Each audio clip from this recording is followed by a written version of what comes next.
అండి ఈరోజు నేను పొద్దున్నే టిఫిన్ ఏం చేద్దామని ఆలోచిస్తుంటే ఇంట్లో అటుకులు ఉన్నాయండి.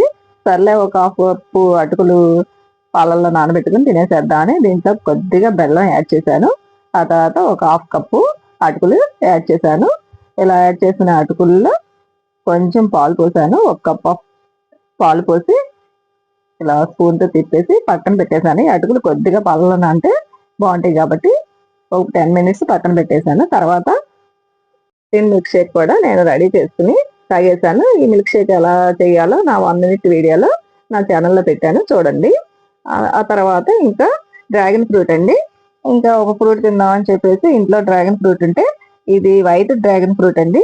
ఆరోగ్యానికి చాలా మంచిది. ఈ విధంగా నేను కట్ చేశాను. డ్రాగన్ ఫ్రూట్ లో ప్రోటీన్స్, క్యాలరీలు అలాగే ఫైబర్ ఎక్కువగా కంటెంట్ ఉంటుంది కాబట్టి ఈ డ్రాగన్ ఫ్రూట్ కూడా ఒక హాఫ్ కప్ నేను తీసేస్తున్నాను.